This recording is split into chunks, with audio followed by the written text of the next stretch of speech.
अब जो बेटा नेक्स्ट हमारे पास है, when we are going to calculate the value of Z effective, जब हम जेड इफेक्टिव का वैल्यू कैलकुलेट करेंगे।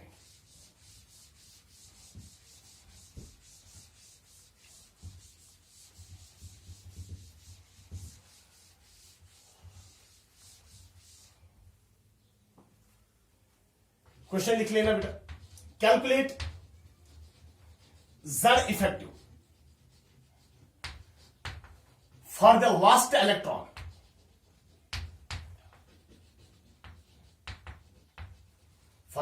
Electron in the following. यानी किसके लिए कैलकुलेट करना है? लास्ट इलेक्ट्रॉन के लिए कैलकुलेट करना है। वो मैं लिखूंगा बेटा, किस नोट करके आप पहला पॉइंट लिख लेना। पहला point, the electron whose Z effective is calculated,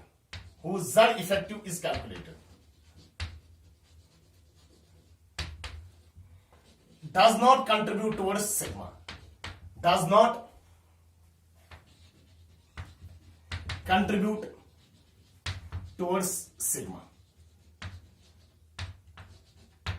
the electron who Z effective, जिस इलेक्ट्रॉन के लिए Z इफेक्टिव कैलकुलेट करना होगा ना, वो तो कंट्रीब्यूट नहीं करेगा टुवर्ड्स सिग्मा, उसको हमें काउंट ही नहीं करना है उस वाले इलेक्ट्रॉन को। दूसरा पॉइंट बेटा है, the electron lying to the right side of a given electron,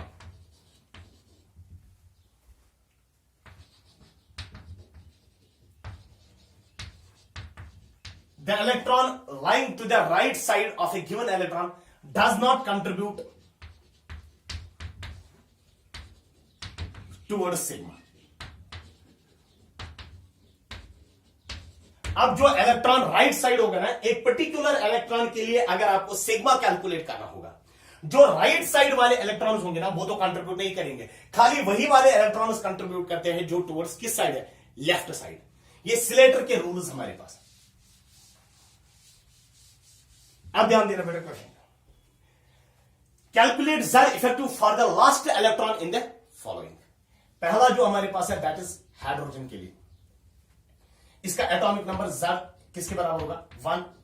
Z effective आप कैसे कैलकुलेट करोगे? लास्ट इलेक्ट्रॉन के लिए देखना होगा, यूज लास्ट इलेक्ट्रॉन, क्योंकि हाइड्रोजन में बेटा एक ही इलेक्ट्रॉन है। Electronic configuration you can write it as it is equal to 1s1। इसके लिए सिग्मा कैलकुलेट करना है इस इलेक्ट्रॉन के लिए। अब अगर आप देखोगे, जिस इलेक्ट्रॉन का सिग्मा कैलकुलेट करना होगा, that electron will not contribute, वो इलेक्ट्रॉन बेटा कभी कंट्रीब्यूट नहीं करेगा टुवर्ड्स सिग्मा।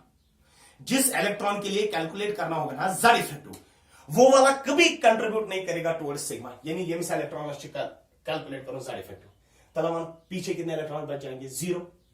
सिग्मा का वैल्यू किसके बराबर आ जाएगा? Sigma will be equal to 0। जब सिग्मा का वैल्यू 0 होगा, देयरफॉर Z इफेक्टिव किसके बराबर होगा? Z effective will be equal to Z, atomic number कितना है? 1 minus 0, it will become equal to. यानी इस इलेक्ट्रॉन को अगर हम बोलेंगे ना कि nuclear charge, Z effective means effective nuclear charge कितना है, ये कितना बोलेगा? 1। दूसरा हमारे पास अगर हम देखेंगे हीलियम का केस, हीलियम में बेटा Z किसके बराबर होगा? 2 के बराबर। आपको Z इफेक्टिव कैलकुलेट करना है, लेकिन किस इलेक्ट्रॉन के लिए? लास्ट वाले इलेक्ट्रॉन के लिए। हीलियम में कितने इलेक्ट्रॉन्स हैं? 2। You will write the electronic configuration as, electronic configuration कैसे लिखोगे आप? 1s2, और you can write it as 1s1+1। इस इलेक्ट्रॉन के लिए कैलकुलेट करना है, तो कंट्रीब्यूट कितने करेंगे? ये इलेक्ट्रॉन तो कंट्रीब्यूट नहीं करेगा ना, यही वाला इलेक्ट्रॉन कंट्रीब्यूट करेगा टुवर्ड्स सिग्मा। तो सिग्मा का अगर हम देखेंगे, सिग्मा में कंट्रीब्यूशन कितने इलेक्ट्रॉन्स की वजह से होगा? एक इलेक्ट्रॉन की वजह से। और वो इलेक्ट्रॉन किस में प्रेजेंट है? 1s में प्रेजेंट है, याद रख लेना इसको। अगर इलेक्ट्रॉन 1s में प्रेजेंट है, that will contribute towards, that contribution will be equal to 0.30, that is 1 into 0.30, sigma will be equal to 0.30। तो फिर अगर आपको Z effective, therefore Z effective nuclear charge अगर बोलेंगे ना, इस इलेक्ट्रॉन के ऊपर कितना न्यूक्लियर चार्ज होगा, इस इलेक्ट्रॉन के ऊपर कितना न्यूक्लियर चार्ज होगा, that will be 2 minus z minus 0.30 z minus sigma that is equal to 1.70। वैसे बोल ये न्यूक्लियस, इस न्यूक्लियस पे 2 प्रोटॉन्स, यहां पर बेटा 2 इलेक्ट्रॉन्स। इस इलेक्ट्रॉन को कभी नहीं लगेगा कि 2 प्रोटॉन्स प्रेजेंट है, क्योंकि इसको इस इलेक्ट्रॉन की वजह से क्या मिलेगा, रिपल्शन। और जब इसको रिपल्शन मिलेगा ना इस इलेक्ट्रॉन की वजह से, इसको अगर बोलेंगे ना न्यूक्लियस पे कितने प्रोटॉन्स है, खाली बोलेगा 1.70, क्योंकि इसको 1.70 ही दिखेगा वहां पर। इसके लिए आपने साइड इफेक्ट कैलकुलेट किया ना इस वाले इलेक्ट्रॉन के लिए। और ये कभी नहीं बोलेगा कि न्यूक्लियस पे 2 प्रोटॉन्स है, ये बोलेगा न्यूक्लियस पे कितना प्रोटॉन्स है, 1.70। अब इसको जो अट्रैक्शन होती है ना वो कितने प्रोटॉन्स की वजह से, नॉट बिकॉज ऑफ 2 प्रोटॉन्स। ये जो न्यूक्लियर चार्ज एक्सपीरियंस करेगा ना that will be equal to how much, 1.70।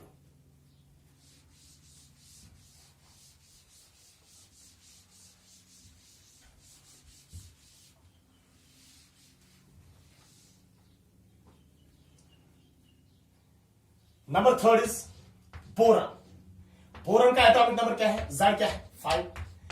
पहला काम हम क्या कर लेते हैं, इलेक्ट्रॉनिक कॉन्फ़िगरेशन लिखते हैं। पहला लिया electronic configuration 1s2 2s2 2p1। फिर दूसरा काम क्या है, write down the electronic configuration, make pairs of s and p in the increasing value of n, वो तो लिख के make pairs of s and p, s और p का पेयर बनाना है। Can you write it as 1s2, फिर 2s 2p 3, क्योंकि 3 इलेक्ट्रॉन्स है ना, s और p में टोटल में कितने इलेक्ट्रॉन्स है, 3। इसको बेटा और एक तरीके से लिख सकते हैं, you can write this as 1s2 2s 2p, that's 2 + 1, ये लिख सकते हैं। इस इलेक्ट्रॉन के लिए आपको सिग्मा कैलकुलेट करना है। पता है से सिग्मा का कैलकुलेट करें, साइड इफेक्ट कैलकुलेट करें। ये वाला इलेक्ट्रॉन कभी कंट्रीब्यूट नहीं करेगा सिग्मा को। The electron who z effective is calculated does not contribute towards sigma. ये 2 इलेक्ट्रॉन्स कंट्रीब्यूट करेंगे। अगर इलेक्ट्रॉन इसमें n, ये कौन से बेटा n-, अब ये 1s नहीं है, अब ये n-1 है। अगर सिग्मा का हमें कंट्रीब्यूशन देखना है, जब इलेक्ट्रॉन ns और np में प्रेजेंट होगा उसका कंट्रीब्यूशन कितना होगा, 0.35। लेकिन n में कितने इलेक्ट्रॉन्स कंट्रीब्यूट करेंगे, खाली 2। Sigma will be equal to 2 into 0.35 plus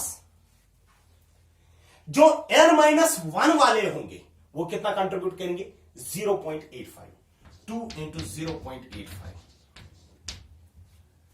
that becomes equal to 0.70 plus 1.70, that comes out to be how much, 2.40. It will be the value of sigma.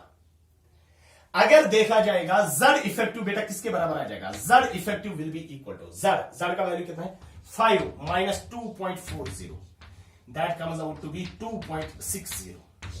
यानी इस इलेक्ट्रॉन को अगर बोला जाएगा ना कि न्यूक्लियस पे कितना चार्ज, आपको कितने मतलब एक्चुअल न्यूक्लियर चार्ज आप कितना एक्सपीरियंस करते हो, ये कभी नहीं बोलेगा 5 protons, even though atomic number is 5, ये बोलेगा खाली 2.60 प्रोटॉन्स वहां पर है, क्योंकि इसको बेटा साइमल्टेनियसली क्या होती है, रिपल्शन होती है। 4th one is carbon. Carbon का Z क्या होता है, 6। सिमिलर ग्राउंड्स पे हम बेटा पहले क्या लिखेंगे, electronic configuration. Electronic configuration will be equal to 1s2 2s2 2p2। फिर दूसरा काम क्या है, make pairs of s and p, that is 1s 2 2s 2p 4। ये जो 2s और 2p कंबाइन करके है ना, 2 और 2 कितने हुए, 4। इसको हम लिख सकते हैं ना in terms of this 1s2 2s 2p 3 + 1, यही लिखेंगे 3 + 1। इसके लिए आपको कैलकुलेट करना होगा सिग्मा। कंट्रीब्यूट ये n वाले हैं, ये n-1 वाले हैं। सिग्मा का वैल्यू किसके बराबर होगा, sigma will be equal to 3 electrons कितना कंट्रीब्यूट करेंगे, 0.35, 3 into 0.35 प्लस 2 इलेक्ट्रॉन्स कितना कंट्रीब्यूट करते हैं, 0.85, 2 into 0.85। क्योंकि अगर इलेक्ट्रॉन ns और np में प्रेजेंट है वो कितना कंट्रीब्यूट करता है, 0.35, जो n-1 वाले हैं ना वो कितना कंट्रीब्यूट करते हैं 0.85. It will become equal to 3 5 और 15 3 3 9 10 1.05 plus 1.70. That becomes equal to how much? 5 7 2 2.75. फिर z इफेक्टिव किसके लिए आ जाएगा? z effective will be equal to z that is 6 minus 2.75. That becomes equal to how much? 6 minus it becomes equal to 0.25 3.25. तो z effective will be equal to 3.25.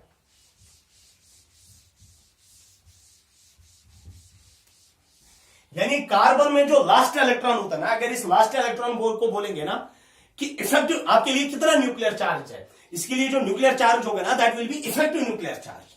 और इसको अगर बोलेंगे ना इफेक्टिव न्यूक्लियर चार्ज आपके लिए कितना है, ये बोलेगा 3.25 एंड नॉट 6, क्योंकि इसको बेटा रिपल्शन भी होती है.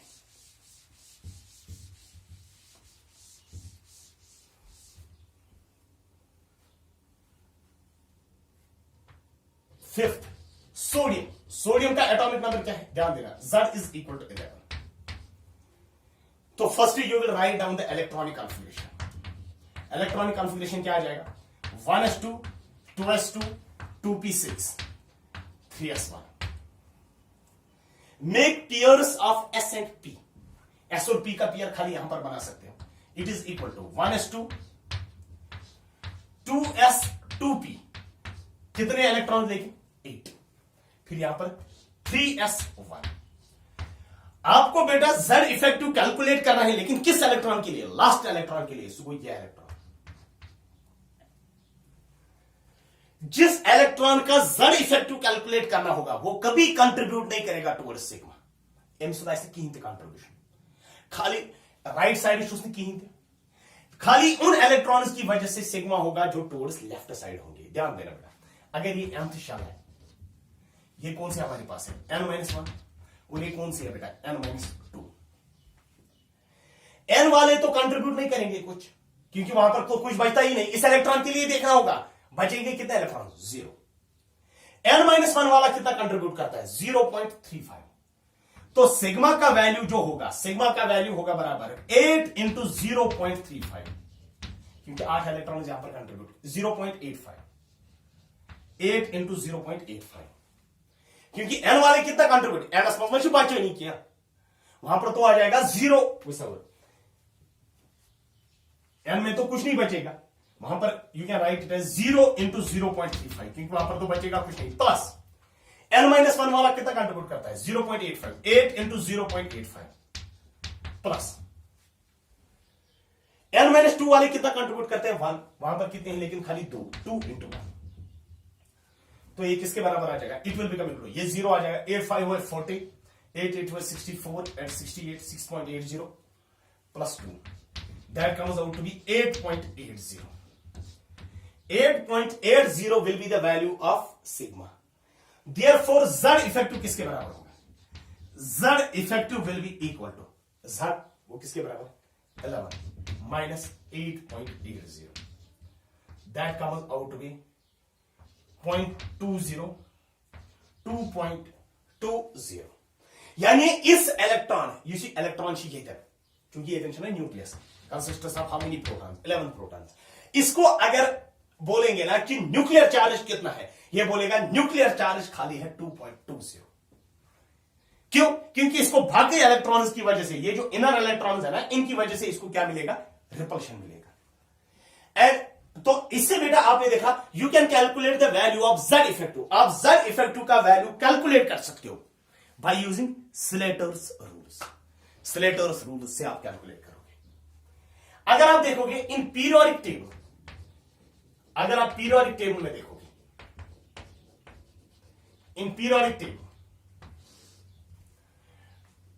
From left to right, from left to right, जब आप लेफ्ट टू राइट जा रहे हो पीरियोडिक टेबल में, जैसे पीरियोडिक टेबल आई ना ब्रोकन, as you move from left towards right, Z effective increases. Z effective increases. And as you move from top to bottom, from top to bottom, top to bottom का मतलब हुआ down the group, जैसे हेलिपैड बोलता है हमेशा, Z effective remains constant, Z effective remains constant.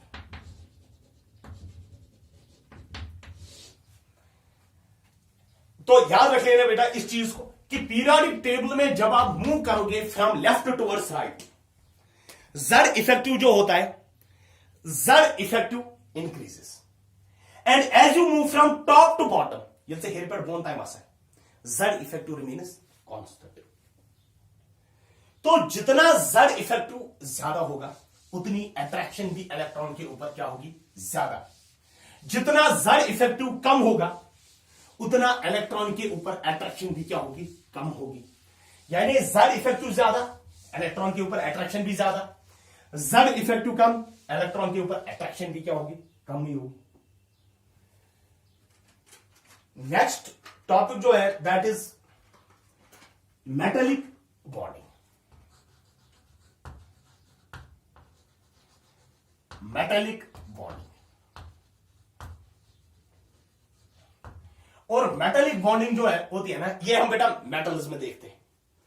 अगर हम देखेंगे ना कोई भी मेटल एटम की अगर हम बात करेंगे, मेटल एटम, सोडियम एटम अगर हमारे पास है, कैल्शियम एटम हमारे पास अगर है, potassium, lithium, beryllium, magnesium, calcium, जो भी हमारे पास मेटल एटम हमारे पास होगा, it consists of two parts. One you called as a kernel and another you called as valence electron, valence electron, or you call it as a mobile electron or mobile electron, valence electron or you call it as a mobile electron. जैसे sodium हमारे पास होता है, sodium का atomic number क्या होता है, 11 होता है. तो इलेक्ट्रॉनिक कॉन्फ़िगरेशन के देखो सोडियम 1s2 2s2 2p6, फिर यहां पर क्या लिखेंगे 3s1, और यहां पर साइमल्टेनियसली होगा ना प्रोटॉन्स, कितने प्रोटॉन्स यहां पर होंगे, 11 प्रोटॉन्स. ये था ना इस न्यूक्लियस, आपका पॉजिटिव चार्ज, यानी 11 प्रोटॉन्स, और इलेक्ट्रॉन्स भी कितने हैं 11, नेट चार्ज विल बी 0. ये वाला पार्ट जो होता है nucleus along with inner electrons, you call this part as kernel, बना कर्नल. और ये वाला पार्ट जो होता है 3s वाला electron, you call this electron as valence electron, या सच है कुछ इलेक्ट्रॉन, वैलेंस इलेक्ट्रॉन. इसी तरीके से अगर हम देखेंगे मैग्नीशियम का एटॉमिक नंबर होता है 12, तो इसके लिए इलेक्ट्रॉनिक कॉन्फ़िगरेशन आप क्या लिखोगे, 1s2 2s2 2p6 3s2. यहां पर बेटा कितने प्रोटॉन्स है, 12 प्रोटॉन्स. और ये वाला पार्ट जो होगा nucleus along with inner electrons, you call this part as kernel. ये वाला पार्ट जो होगा ना इट विल बी कर्नल, और ये वाला पार्ट क्या होगा 3s2, यानी यहां पर कितने वैलेंस इलेक्ट्रॉन्स हैं, 2 वैलेंस इलेक्ट्रॉन्स. यानी मेटल एटम में क्या होता है, जब भी हम कोई भी मेटल लेंगे ना उसमें बेटा 2 चीजें होते हैं, एक तो होता है बेटा कर्नल और दूसरा होता है वैलेंस इलेक्ट्रॉन्स. और अगर हम देखेंगे ना ज्यादातर जो मास होता है ना, जो मास ऐसा एटॉमिक मास, वो किसकी वजह से होता है, प्रोटॉन्स और न्यूट्रॉन्स की वजह से होता है. इलेक्ट्रॉन का नेग्लिजिबल मास होता है as compare to protons. 11 proton nucleus की वजह से ज्यादातर, most of the mass is concentrated in the nucleus. Almost 99% से ज्यादा मास कहां पर होता है, न्यूक्लियस. तो इसका मतलब हुआ ना कि ज्यादा जो मास हैवियर पार्टिकल जो होगा ना दैट विल बी कर्नल. और मूवमेंट कौन दिखा सकता है, मूवमेंट बेटा इलेक्ट्रॉन दिखा सकता है. That is why these electrons are called as valence electrons. तो कोई भी अगर हम मेटल शीट लेंगे उसमें बेटा 2 चीजें होती हैं, एक तो होता है कर्नल, कर्नल पे पॉजिटिवली चार्ज होता है. क्यों, क्योंकि इस इलेक्ट्रॉन के बगैर अगर हम देखेंगे ना इसके ऊपर कौन सा चार्ज होगा, पॉजिटिव, इसके ऊपर भी कौन सा चार्ज होगा, पॉजिटिव. मगर ये क्या +1 चार्ज, ये क्या +2, क्योंकि यहां पर 2 वैलेंस इलेक्ट्रॉन्स. कर्नल के ऊपर कितना चार्ज होगा ना वो वैलेंस इलेक्ट्रॉन डिसाइड करेगा. तो ये बेटा कर्नल्स होते हैं, कर्नल्स आर पॉजिटिवली चार्ज, यानी kernels occupy the lattice sites. Main site जो होते हैं ना वो कौन से ऑक्यूपाई करते हैं, कर्नल्स. अगर हम अरेंजमेंट देंगे ना मेटल एटम्स का, kernels occupy the lattice sites. Sites कौन से ऑक्यूपाई करते हैं, कर्नल्स.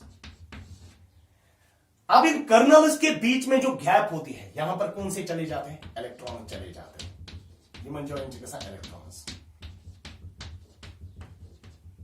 यहां पर इलेक्ट्रॉन चले जाते हैं. तो अगर हम देख लेंगे बेटा, ध्यान देना यहां पर,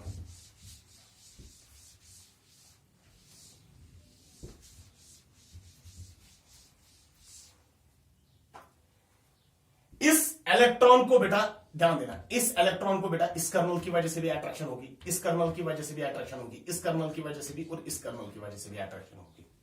यानी the electron will be attracted by the colonel's. और इस कर्नल के ऊपर ये मिस कर्नल असाइस, ये में इलेक्ट्रॉन से अट्रैक्शन, ये में इलेक्ट्रॉन से अट्रैक्शन, ये में इलेक्ट्रॉन से अट्रैक्शन, ये में इलेक्ट्रॉन से अट्रैक्शन. अब the electron will be attracted by the kernels and simultaneously the kernel will be attracted by electrons.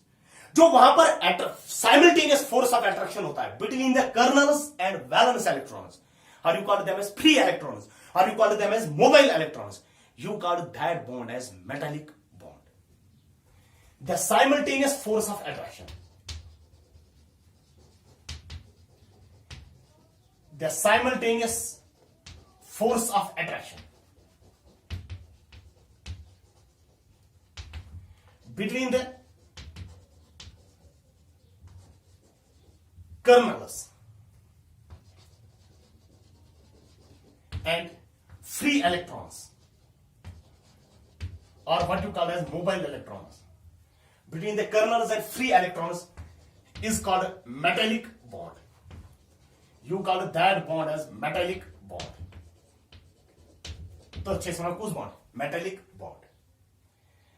अब पीरियोडिक टेबल में अगर हम देखेंगे मेटेलिक बॉन्ड कहां पर होती है, तो सिंपली अब जितनी अट्रैक्शन ज्यादा होगी मेटेलिक बॉन्ड भी ज्यादा स्ट्रॉन्गर होगा. अब जितना अट्रैक्शन कम होगा मेटेलिक बॉन्डिंग भी वीक ही होगी.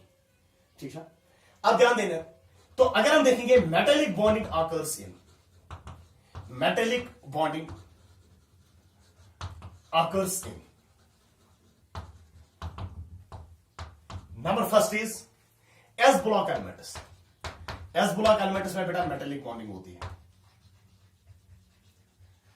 Number second is P block elements, D block elements,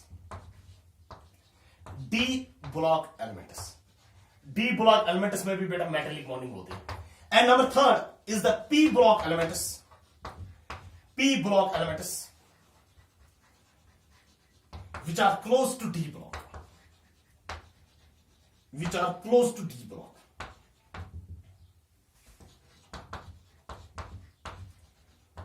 P block elements which are close to D block. और यहां पर बेटा पीरियोडिक टेबल में इन पॉइंट्स पे बेटा क्या होती है? Metallic bonding. अब अगर हम मेटेलिक बॉन्डिंग की बात करेंगे,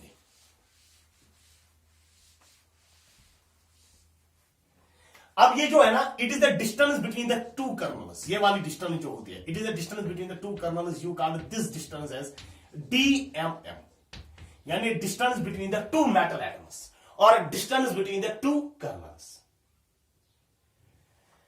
ध्यान देना बेटा यहां पर factors on which metallic bonding depends, factors on विच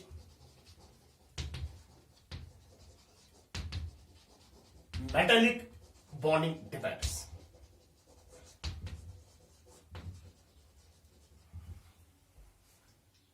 ध्यान देना. अब जो मेटेलिक बॉन्ड है ना, basically it is the force of attraction. किस किस के बीच में? Between the kernel and the electron. Kernel और इलेक्ट्रॉन के बीच में होते हैं. And between the two oppositely charged species, यानी it is an electrostatic force. It is an electrostatic force, FE, electrostatic force. किस किस के बीच? जो इलेक्ट्रोस्टैटिक फोर्स होता है it is directly proportional to का बराबर Q1 Q2 divided by R square. Q1 is the charge on the kernel. Then you can write it as QK, charge on the kernel. It is basically the magnitude of the charges. Q2 is the charge on the electron. QE, charge on an electron, divided by R square. ध्यान देना. अब charge on the electron हर किसी जगह बेटा constant होगा. अब charge on the colonel कितना होगा? जितने वैलेंस इलेक्ट्रॉन ज्यादा होंगे ना, उतना चार्ज ऑन द कर्नल ज्यादा होगा. क्योंकि सोडियम वाले में केस में आपने देखा चार्ज ऑन द कर्नल कितना था? +1. और मैग्नीशियम पे आपने देखा कितना, +2।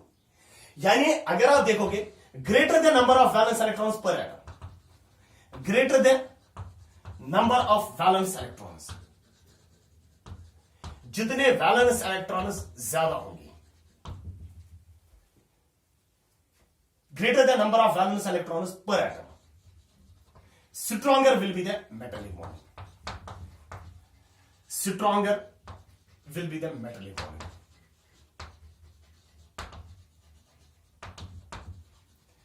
यानी जितना कर्नल के ऊपर, ध्यान देना, कर्नल के ऊपर जितना चार्ज, क्योंकि जितने वैलेंस इलेक्ट्रॉन ज्यादा होंगे कर्नल के ऊपर चार्ज भी उतना ही ज्यादा होगा। जब कर्नल के ऊपर चार्ज ज्यादा होगा तो इलेक्ट्रोस्टैटिक फोर्स, अट्रैक्शन भी ज्यादा होगी। जब अट्रैक्शन ज्यादा होगी तो मेटालिक बॉन्ड भी स्ट्रॉन्गर होगा। सोडियम और मैग्नीशियम, सोडियम में कितने वैलेंस इलेक्ट्रॉन, 1। मैग्नीशियम में कितने वैलेंस इलेक्ट्रॉन, 2।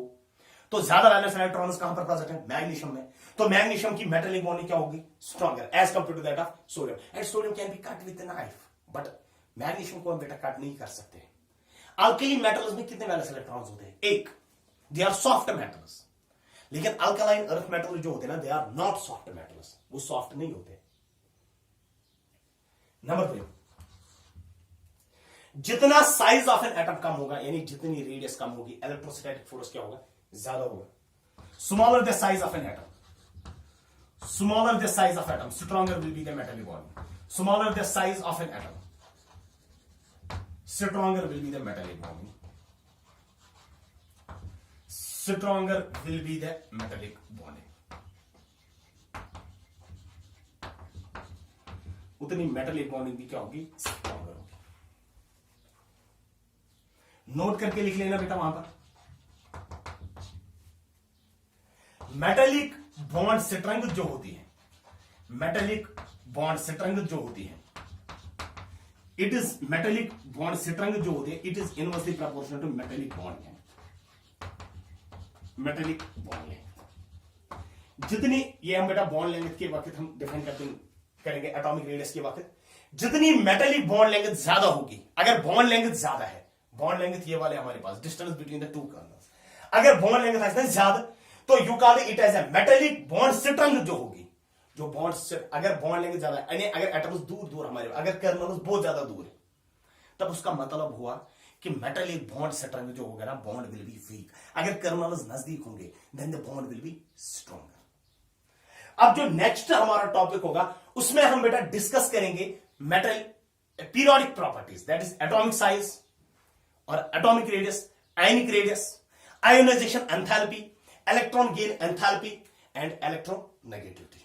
वो हम इंशाल्लाह बेटा नेक्स्ट लेक्चर में देखेंगे।